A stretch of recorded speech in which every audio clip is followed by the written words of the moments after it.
ఎలియాజరు యొక్క ఆ చెయ్య తన తొడ కింద పెట్టుకొని ఆయన చెబుతూ ఉన్నాడు, నువ్వు ఖచ్చితంగా నా కుమారుడికి భారీగా కోడలుగా తీసుకొస్తావు నువ్వు అని నమ్మకంతో పంపిస్తా ఉన్నాడు.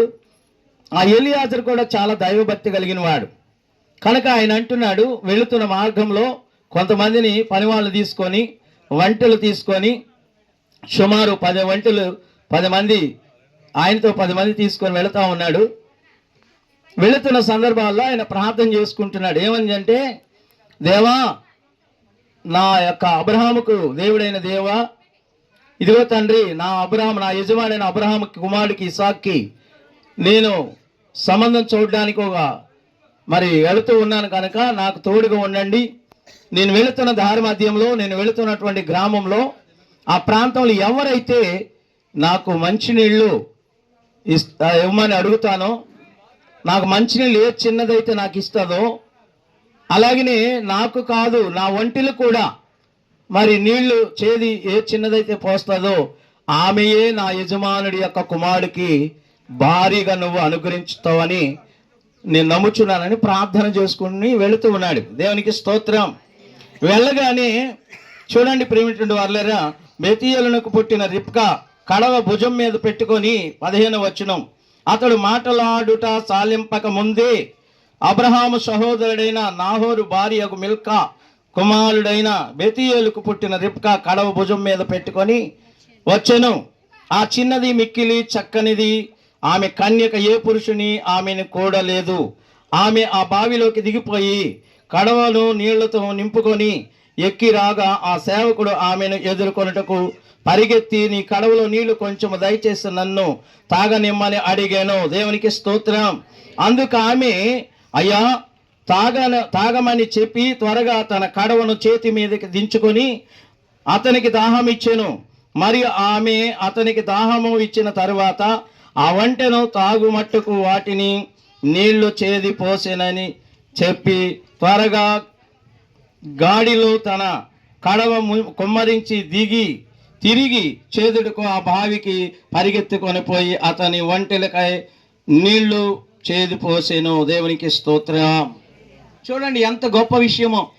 ఏదైతే తన యొక్క అబ్రహాము యొక్క దాసుడు ప్రార్థించాడో ఆ ప్రార్థించినటువంటి అబ్రహాము యొక్క విశ్వాసము, ఆ విశ్వాసం తగినట్లుగా తన దాసుడైనటువంటి ఎలియాజరు కూడా ఎంత చక్కని విశ్వాసంతో ప్రార్థన చేసుకొని బయలుదేరి వెళ్ళినప్పుడు దేవుడు చూడండి ఎంత గొప్ప కార్యం చేశాడో. అబ్రహాము యొక్క ప్రార్థన, ఎలియాజరు యొక్క విశ్వాసముతో కూడిన ప్రార్థన దేవుడు విన్నాడు.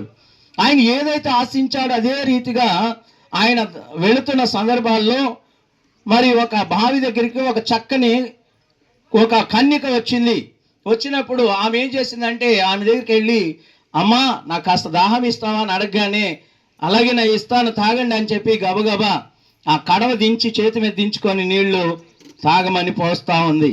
ఎలియాజరు చక్కగా దాహం తీర్చుకున్నాడు. అయ్యా, మీరే కాదు, మీరు కూర్చోండి కాసేపు, మీ ఒంటెలన్నిటికీ నీళ్లు పోస్తాను అని చెప్పి 10 ఒంటెలకు నీళ్లు చేతి పోసిందంటండి. ఎవరు? రిబ్కా. హల్లెలూయా. అంటే దేవుని దాసుడైన అబ్రహాము దాసుడైనటువంటి ఎలియాజరు ఆశించినట్లుగా ప్రార్థించినట్లుగా దేవుడు వారికి ఏం చేశాడు? కార్యం జరిగించాడు. ఎప్పుడైతే 10 ఒంటెలకు నీళ్ళు అంటే ఒక్కొక్క ఒంటె లెక్క సైన్స్ ప్రకారం చూస్తే 100 లీటర్లు తాగుతుంది అంటండి. ఎన్ని లీటర్లు తాగుతుంది వంట చెప్పండి? 100 లీటర్లు అంటే 10 ఒంటెలు 10 వందల 1000 లీటర్లు నీళ్లు చేదు పోసిందంట. అంటే అప్పుడు పూర్వం బావులు ఎలాగుండేవి, మెట్లు దిగి నేల బావులు ఉండేవి. ఆ నేల బావుల్లోకి కిందకి మెట్లు ఉండేవి, దిగి ముంచుకొని తీసుకొని వచ్చి మళ్ళా ఎక్కువచ్చి పోయాల. అలాగా 1000 లీటర్లేమో ఒంటెలకు పోసింది. అంటే వంట ఒకసారి తాగితే 6 నెలలు దాకా దాచిపెట్టుకుంటుంది అనమాట. అలాగే 10 ఒంటెలకు నీళ్లు పోసిందంట. తన ఎలియాజరుకి దాహం ఇచ్చింది కాకుండా 10 ఒంటెలకు నీళ్లు పోసినటువంటి గొప్ప చక్కని దైవ బిడ్డగా రిబ్కా అక్కడ ఆమె కనిపించింది. అప్పుడు అనుకున్నాడు ఆయన, దేవునికి స్తోత్రం, ఈ చిన్నది మిక్కిలి చక్కనిది, ఆమె కన్యక ఏ పురుషుని ఆమెని కూడలేదు.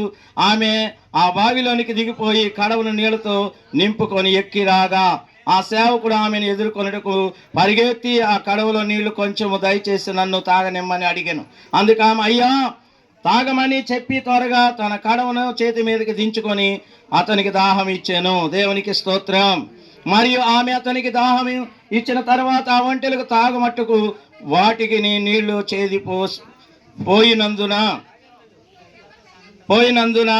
పోయిదునని చెప్పి త్వరగా గాడిలో తన కడవ కుమ్మరించి తిరిగి చేదుడుకు ఆ బావిలోకి పరిగెత్తుకొని పోయి అతనికి ఆ ఒంటెలన్నిటి నీళ్లు చేది పోసెను. ఆ పురుషుడు ఆమెను తేరి చూసి ఆ మనుషుడు ఆమెను తేరి చూసి తన ప్రయాణమును యెహోవా సఫలము చేసేనో లేదో తెలుసుకొనవలెనని ఒంటెలు తాగుటి అయిన తర్వాత ఆ మనుషుడు 6 తులము ఎత్తుగల బంగారుపు ముక్కు కమ్మిని ఆమె చేతులకు 10 తులములు ఎత్తుగల 2 బంగారుపు కడియములు తీసి, నీవు ఎవరి కుమార్తెవు? దయచేసి నాతో చెప్పుము. నీ తండ్రి ఇంట మేము ఈ రాత్రి బస చేయుటకు స్థలం ఉన్నదా అని అడిగాను. అందుకామె దేవునికి స్తోత్రం, హల్లెలూయా.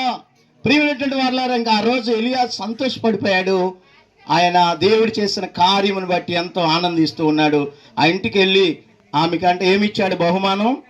నీవే నా దాసుడి యొక్క కుమారుడికి భార్య అని చెప్పి ఒక ముక్కు కమ్మె, ఒకటి ముక్కు బంగారపు ముక్కు పొడక, అలాగనే ఏంటంట కడియములు కూడా, వెండి కడియములు కూడా ఇచ్చినట్లుగా చూస్తాం. దేవునికి స్తోత్రం. ఎందుకంటే ఇక్కడ మనం గమనించాలి, ఆ చిన్నది చక్కనిది. దేవునికి స్తోత్రం. రిబకాలో ఉన్నటువంటి ఒక 3 లక్షణాలు మనం చూద్దాం. ఒకటి, చక్కనిది. ఆమె అంటే ఆత్మీయ అలంకారం కలిగినటువంటిది. ఈ రోజుల్లో ఎవరండి ఏమండి 10 ఒంట్లు నీళ్ళు వస్తారా? అంటే ఆమె ఎంత రిబ్కాలో ఉన్నటువంటి దైవ భక్తితో పాటు ఆమెకున్నటువంటి ఎంత పని కలిగినటువంటి పని చేసే ఆమె అన్నమాట. చాలా పనిమంతురాలు ఆమె. చాలా పని చేయకుండా ఉండే మనిషి కాదు ఆమె. ఆమె ఒకటి చక్కనిది, పవిత్రమైనది ఆ కన్యక. రెండోది, కష్టపడే లక్షణం కలిగింది ఆమె.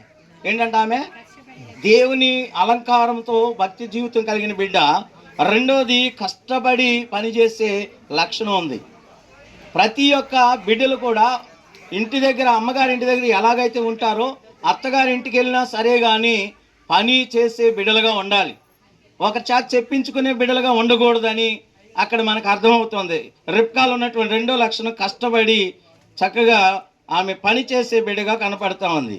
తర్వాత తన ఇంటికి తీసుకెళ్ళి ఆ వచ్చినటువంటి ఆ యొక్క ఎలియాజర్కి, తనతో పాటు వచ్చినటువంటి వారందరికీ కూడా ఏం చేసింది? ఆమె ఆతిథ్యం ఇచ్చే బిడ్డగా ఉంది. దేవునికి స్తోత్రం.